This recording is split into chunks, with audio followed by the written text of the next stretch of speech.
Welcome to Geopolitics Now. It's Wednesday, October 15th. I'm Emma Albright. Today, French political analyst Pierre Haski looks at how a Gen Z protest movement in Madagascar triggered a military takeover.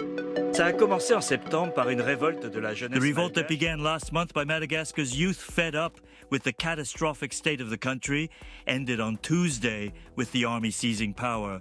This coup marks the latest, if likely temporary, chapter in a movement that echoes Generation Z revolts elsewhere, from Nepal to Morocco. In Madagascar, that generational frustration has driven President André to flee abroad and brought the military to power. Young Madagascans, both educated urbanites or unemployed residents of working-class neighborhoods, initially mobilized against repeated cuts of water and electricity. They adopted the same symbol as in other countries in revolt, a character from the world's most widely read manga, One Piece, a skull wearing a straw hat. This manga was created in 1997, the year the first Gen Z babies were born. It is a movement without leaders or spokespeople, coordinated enough to continue, but not enough to assert itself in the outcome of the political crisis. Is the army going to take over? Les militaires qui ont pris le pouvoir hier parlent d'une The military transition leaders who seized power Tuesday are promising a 2-year transition. But with events speeding up, uncertainty hangs over the country. What will the Gen Z protesters do now? And within the army now at the helm, who will end up calling the shots?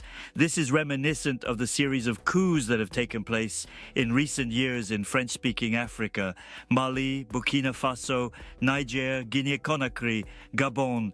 The military rarely keeps its promises of transition to a return to civilian rule.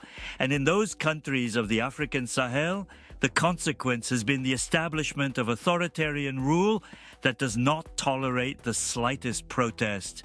The common thread linking these coups is the negligence of the overthrown regimes and all too often corruption. In Madagascar, 80% of the population lives below the poverty line. The ousted president failed to keep his promises of change. What is France's role in all of this? Alors, le président sortant. France's role has also come under scrutiny. The ousted president was flown out of the country on a French aircraft sent to collect him. André holds both French and Malagasy nationality, and many of the slogans shouted by young protesters directly targeted the former colonial power.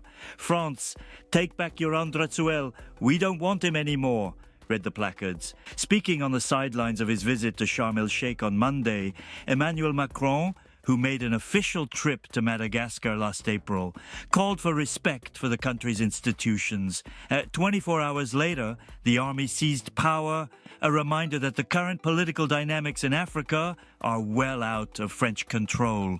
Just 10 days ago, the ousted Madagascan president had claimed that foreign forces were behind the uprising, denouncing robots and the forces of darkness, allegedly engaged in mass manipulation of young Madagascans to sow chaos and stage a coup. The coup did indeed occur, but there is no evidence yet to support the claim of foreign involvement.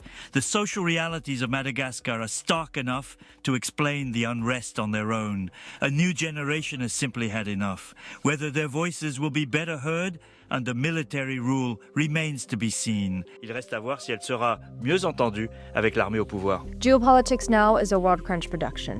Automated speech technology was used for Pierre Haski's English voice.